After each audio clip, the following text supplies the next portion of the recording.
Okay, let's unpack this. We're diving into a topic that for many men, especially as they cross the age of 50, becomes profoundly disruptive.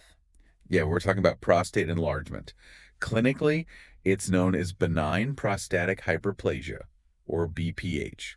Right, and this isn't just some minor inconvenience. I mean, we're talking about the reality of waking up three, four, maybe five times a night. hmm It's that constant anxiety of urgency, the frustration of straining to, initiate flow. And that weak, often interrupted stream, it genuinely compromises sleep quality and, frankly, your overall quality of life. That's really why this deep dive matters so much. Exactly. But here's where it gets really interesting and where our sources just shift the whole Yeah. conversation. They suggest this isn't just about, the physical consequence of getting older. No, it's fundamentally a systemic issue. It's driven by hormonal imbalances. Specifically, an excess of what they call anabolic growth hormones. So we're talking about elevated estrogen, high insulin, and too much dihydrotestosterone or DHT. That's the trifecta right there. So our mission today is pretty clear. We're going to dive into the surprising everyday foods that are actively stimulating these growth hormones. The ones leading to that physical swelling. Exactly. And then we'll outline the specific actionable lifestyle and supplement strategies that can help reverse the course and support a healthy prostate. And that holistic view is really the critical starting point. What we found across all the material is that BPH symptoms are often the result of systemic issues, Like what? primarily chronic inflammation, and crucially, how well your liver is functioning. I see. So the key takeaway for you listening is that managing BPH starts not by treating the plumbing problem. But by understanding and addressing this hormonal trigger.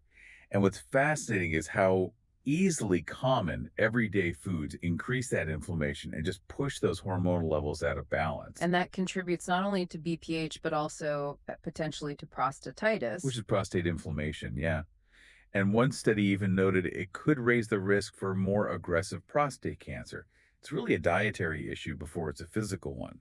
That makes perfect sense. I mean, if the prostate is being told chemically to grow, we need to stop feeding it those growth signals. You got it. So let's start with the 6 foods that our sources warn are the primary culprits. And we'll begin with one that is, well, it's often controversial in health discussions: dairy.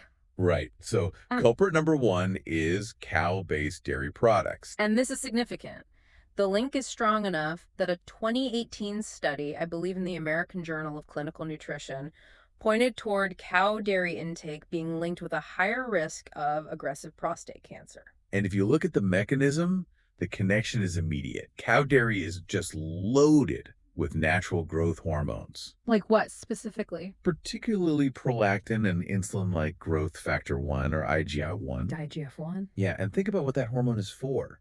It's designed to make a baby calf grow and grow quickly. Right. So when an adult male consumes large amounts of milk, cheese, and yogurt, you're ingesting a substance literally designed to stimulate growth. So if your prostate is already enlarged, introducing these aggressive growth factors is just throwing fuel on the fire. Exactly. It's only going to aggravate the condition and increase that swelling, So the recommendation is pretty simple then. Try an elimination test. just for a bit. Yeah, remove all cow-based products, so that's milk, butter, cheese, yogurt, for just 1 to 2 weeks and see if your BPH symptoms start to ease up. And the sources do note that dairy from other animals like goat, sheep, or buffalo are considered slightly better options, but still, moderation is key.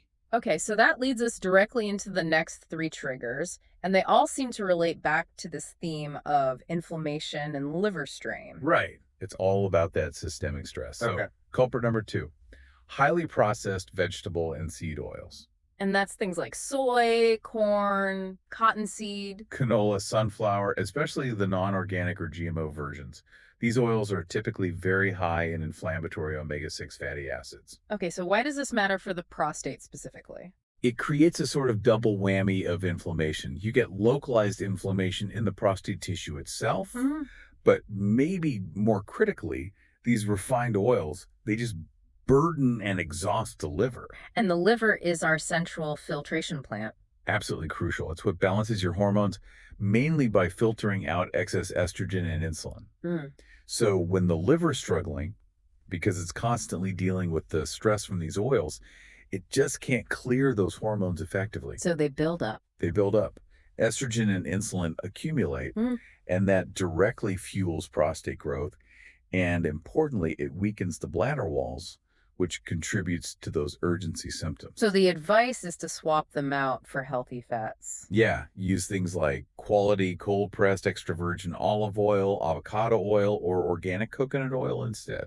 Okay. So if inflammation is fueled by those processed fats, then the engine driving this whole thing is definitely what's next. Culprit number 3. Sugar and highly starchy products. This is probably the most direct metabolic trigger for BPH, right? Without a doubt. When you eat excess sugar, refined flour, or high-starch grains, your body converts it to blood glucose fast. And then the pancreas just pumps out massive amounts of insulin to deal with that spike. And that constant flood of insulin is intensely damaging to prostate tissue. The more you consume, the more you tax your system, and the more that harmful anabolic insulin gets released. Okay. And number 4. This one kind of flies under the radar for people trying to find healthy alternatives. It really does. We're talking about unfermented soy oil and soy proteins. Why is that one so problematic? It's primarily because of its high estrogen load. You find these soy protein isolates hidden in, commercial protein bars, vegan meat patties, A lot of processed food. a ton of them. And they're highly inflammatory and significantly raise your circulating estrogen levels. Yeah. Elevated estrogen is a known contributor to what we call LUTS, lower urinary tract symptoms. The classic BPH symptoms. Exactly, that feeling of needing to pee constantly. So you really have to look carefully at those ingredients lists. Okay, moving to the final 2, which they often compound the issue because they're so tied up in our daily habits. For sure. Culprit number 5 is alcohol. Alcohol causes dual damage. It hits both the prostate's fuel source and the delivery system. How so? Well, first, it directly harms your liver cells, your hepatocytes, which again elevates both estrogen and insulin levels, feeding the BPH growth. And the second part. Second, alcohol is known to raise blood pressure and weaken your arteries.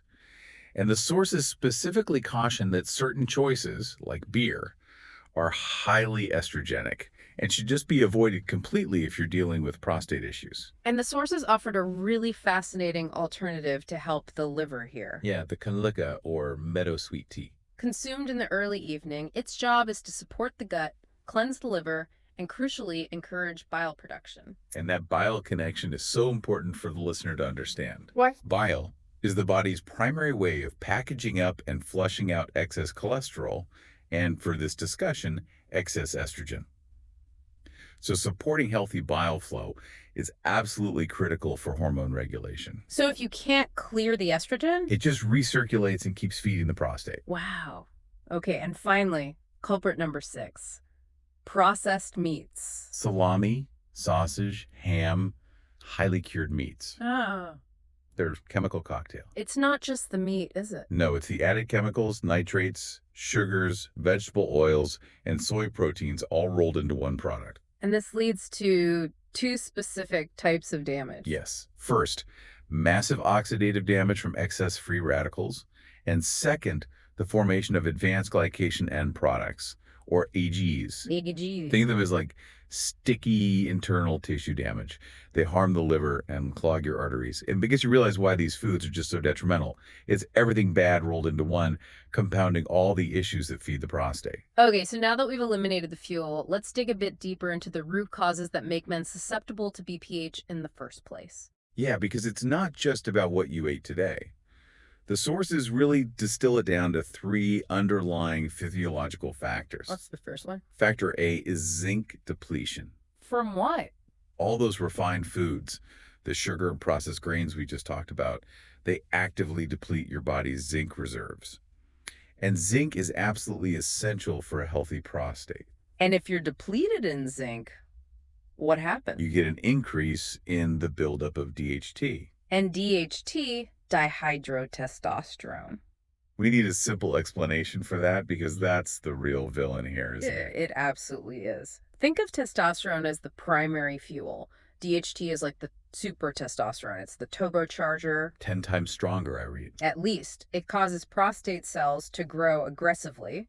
Zinc acts like a brake or a regulator on that conversion process. So if you lose your zinc, you lose the brake. And the turbocharger kicks in. Exactly. That's a powerful visual. So we're depleting zinc with bad food and we're making it worse with factor B, weak stomach acid. Yes, it's a very common issue as we age. Stomach acid production often weakens, and that reduces your ability to absorb nutrients. Drastically. It reduces your body's ability to efficiently absorb vital minerals, including that critical zinc. So even if you start eating better, if your stomach acid is weak, the prostate just stays malnourished and vulnerable. And the last one, factor C, excess fat or weight. Being overweight increases your total body fat, and fat cells are like little metabolically active factories. They produce an enzyme called aromatase. And what does aromatase do? It converts testosterone directly into estrogen. So this leads straight to higher circulating estrogen and insulin levels. And as we've Those established, hormones fuel prostate growth. It's a vicious cycle. a vicious cycle. So we've identified the culprits and the root causes. What does this mean for our immediate daily habits? The sources have a really clear, actionable plan. They do. It's all about lifestyle shifts that target these hormonal drivers. Let's talk about the power of movement and timing.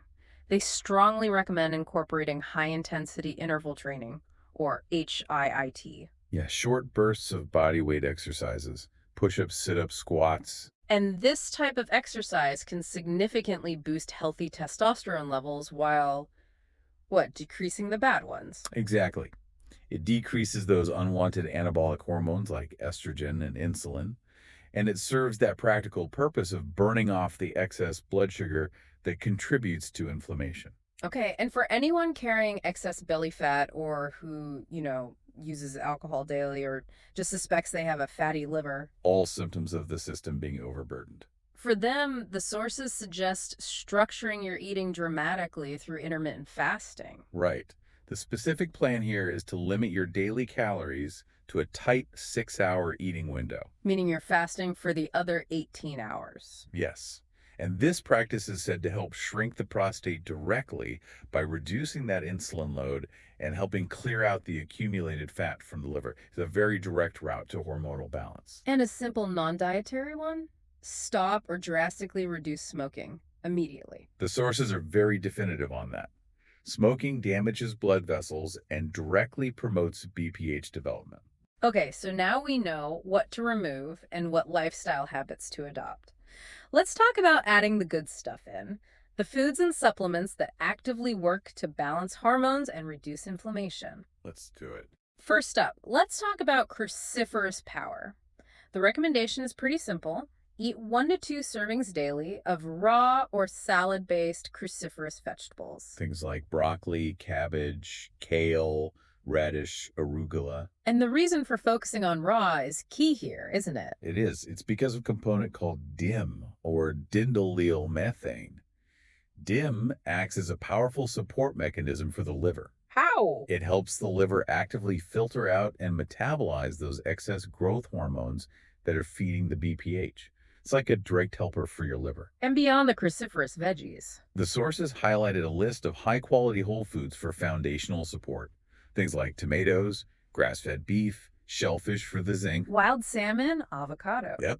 And they also suggest drinking 2 to 3 cups of green tea daily, which is rich in anti-inflammatory compounds. Let's focus on the seed strategy for a moment because this seems like a very targeted intervention. The sources heavily emphasize pumpkin seeds. A huge emphasis on them. So you need to consume a handful daily or take 1 to 2 teaspoons of pumpkin seed oil. Right, because they contain that vital zinc, along with phytorostrols and vitamin E.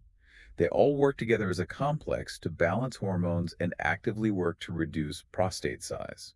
Walnuts and flaxseed are also on that list. Also recommended additions to your daily intake, for sure. Okay, now for the targeted support products. And a crucial disclaimer here. This information is for educational purposes only. You absolutely must consult with a healthcare provider before starting any new supplement regimen. Especially if you are currently taking any prescription drugs for BPH. That's non-negotiable. One of the most noted natural plant products for this is stinging nettle root, Yeah, the suggested dose in the material is 120 milligrams 3 times a day, or you could just drink 2 to 3 cups of nettle tea. and its function. It reduces inflammation in the prostate, which helps with bladder emptying, and it also effectively inhibits the buildup of both DHT and estrogen. The sources also compiled a very specific and targeted list of supplements for more robust support. They emphasize zinc picolinate at 15 milligrams daily. Which directly targets that depletion issue we discussed earlier. Right. And they also stress maintaining optimal vitamin D levels. Ideally between 60 to 80 nanograms per milliliter, and vitamin E at 300 milligrams, but with a very specific note. Which is? They recommend the tocotrienol form. It's just noted as being the more powerful, more efficacious form of vitamin E for these specific issues, even if it is a bit harder to find. You also want vitamin C, about 500 milligrams with bioflavonoids, and of course the classic prostate support supplement, saw palmetto. Which is vital because of its beta-sitosterol content. Explain that. Well, saw palmetto acts as a 5-alpha reductase inhibitor. That's important because it means it directly helps block the specific conversion process that creates that harmful, aggressive DHT from testosterone. So it acts similarly to certain prescription medications, but naturally. That's the idea. And finally, the supportive list includes lycopene and lauric acid as additional helpful nutrients. Wow, this has been a true deep dive. We started with the physical symptoms of BPH, the discomfort, the lost sleep, and drove right down to the hormonal drivers. Tracing the source all the way back to refined foods, inflammatory oils, and the just immense strain that puts on the liver. The connection is unmistakable. Protecting your prostate means you have to first protect your liver and actively work to balance those anabolic growth hormones. And that raises an important question for you, the listener, to explore further, building on this systemic link that we found. What's that? If consuming highly processed, non-organic food filled with chemicals and growth hormones damages the liver and leads to a chronic condition like BPH, what other seemingly disconnected chronic health issues might share that exact same root cause? You mean systemic liver fatigue and the inability to properly process and filter excess hormones? Exactly. It makes you realize just how central the liver is to your overall systemic health, far beyond what we typically think of as just, digestion or detoxification. It truly is the unsung hero of your hormone health. Thank you for joining us for this deep dive. We hope this information provides the insight you need to move forward with confidence and make informed choices about your daily habits.